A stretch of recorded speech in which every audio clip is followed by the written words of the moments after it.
Hey guys, hope you're well. And in this video, I'm going to be talking about a beautiful marriage success story of one of my one-on-one clients. This is going to be a long, extensive video. I'm going to be talking about everything here. How my client manifested marriage, what are the issues that she faced, what were the things that we worked on, and how she was sabotaging her own relationship very regularly and how she got out of it.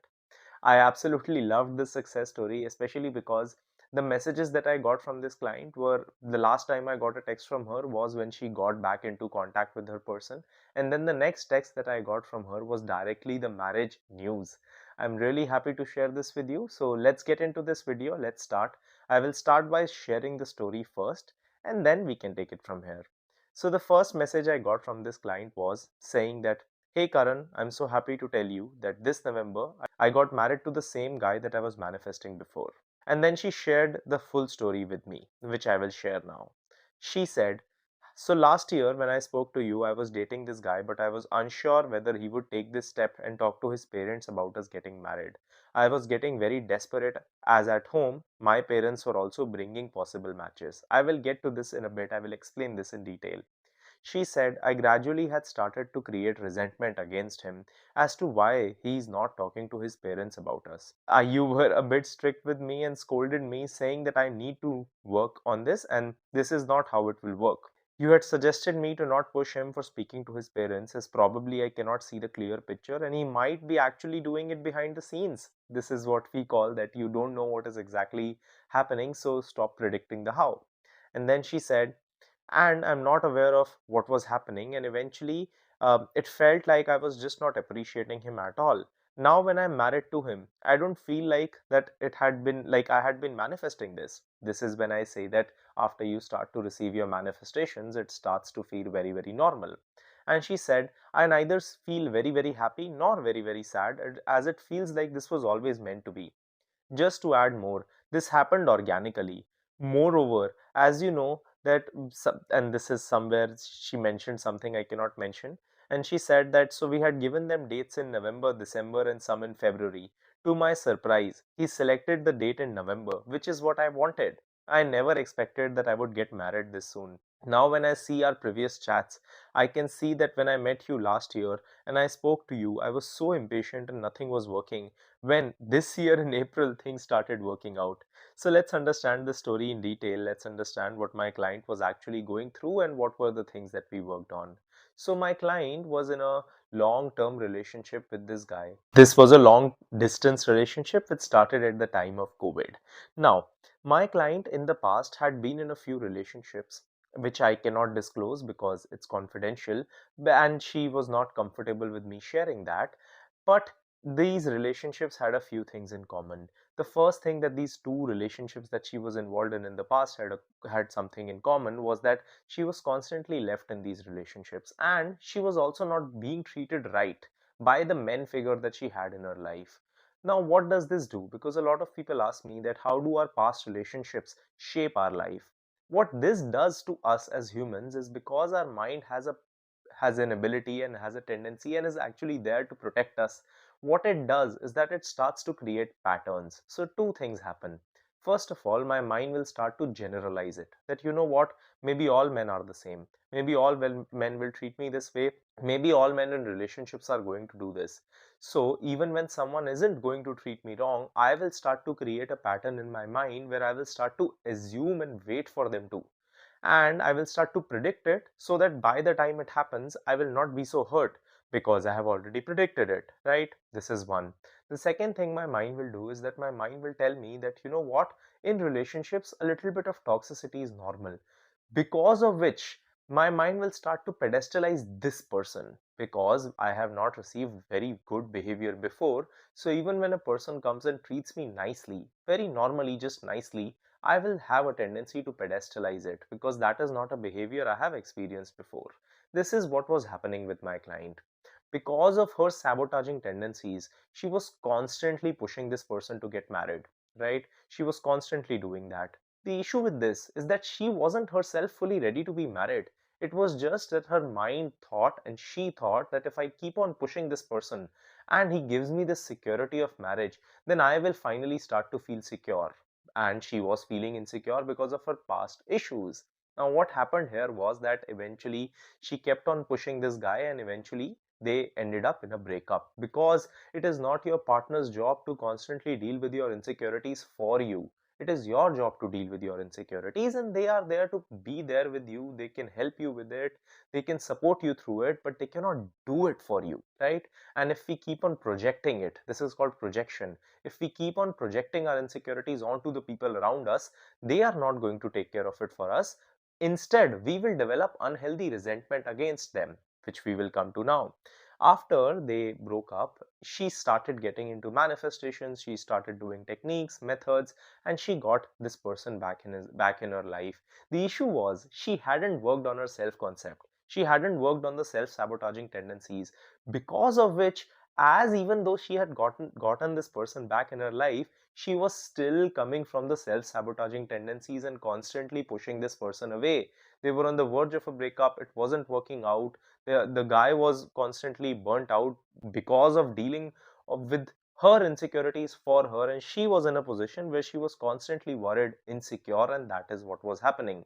When she came to me, these were her words, that Karan, I have somewhere started to hate this person, because a part of my mind has created so much resentment against him, because I constantly feel that he is doing something wrong by me, when in fact he is just acting normally, and I am projecting my issues that I have developed from my past relationships onto this person.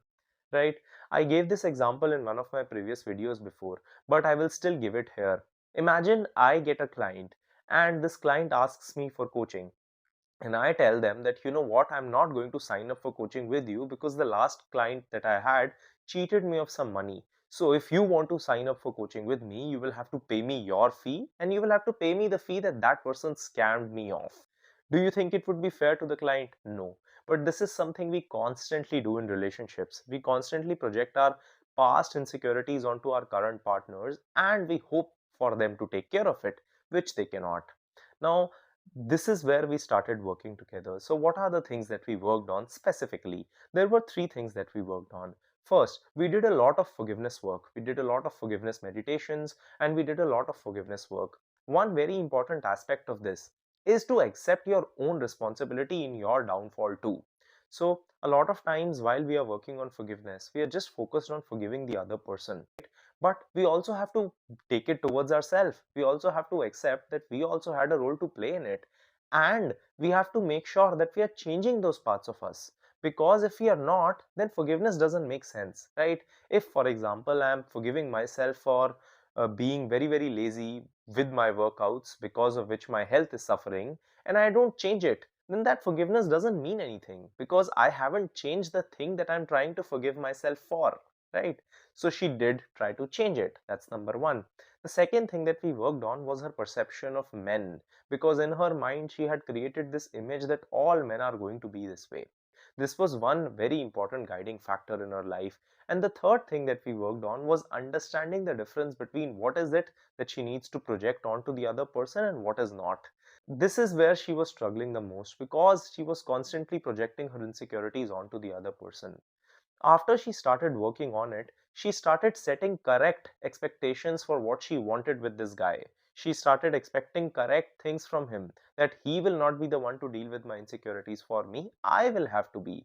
And just because I have unrealistic expectations from him doesn't mean it's his job to meet it. This doesn't mean that you cannot expect good behavior from your partner. It just takes me back to my example. I can expect my next client to maybe reassure me once that, you know, I will pay you in advance, everything will be sorted. I cannot expect them to pay me for the previous person who scammed me. No one has scammed me, I'm just giving that as an example. It's a very appropriate example. This is when, after she started working on herself, this guy reached out to her automatically while they were in a no contact period, and told her that, you know what, I am starting and I am going to talk to my parents because I would love to be married to you. This was the guy's words, and this is where he started to reach out. They started getting into contact. Now this is where my client told me that they eventually met again, and they even had the parents meet. After meeting the parents, even though there were some cultural differences, it still worked out, and it worked out automatically. The best thing about this is that she had worked on her self concept, she was working on her beliefs, She was working on solidifying these because she didn't want to stay this way. It wasn't just about this relationship anymore. She just naturally didn't want to be this way in her life, and she naturally didn't want that her life goes this way. She just didn't want to hold other people responsible for her past issues and sabotage each and every relationship she was getting into and hold unhealthy resentment against these people, because of which she was working on her self concept. And did you see, she said it all happened so organically. I was talking about it in one of my previous videos. I think the video is called Manifestation or Coincidence. You should search it on YouTube, you will find it. But there I talk about that a lot of times we start to feel that these are coincidences by the time that our manifestations are starting to happen. Why? Because we have already become the person for whom it is very normal to receive it.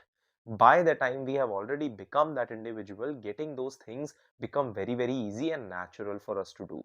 This is where things started working out for her, and she eventually got married this November.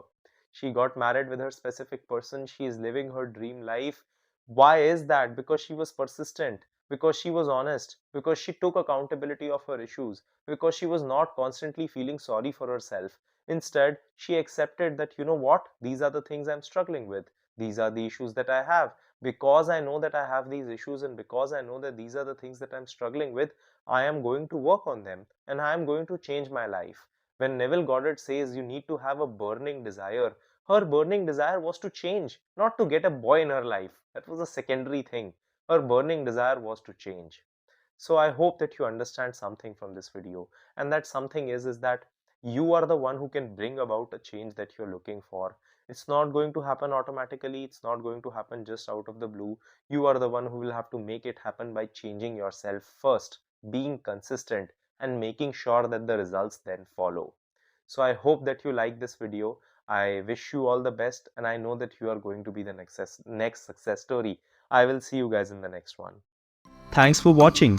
Subscribe and share if you liked the video. The link for my one-on-one coaching, my self-help courses, and my free newsletter are in the description box below.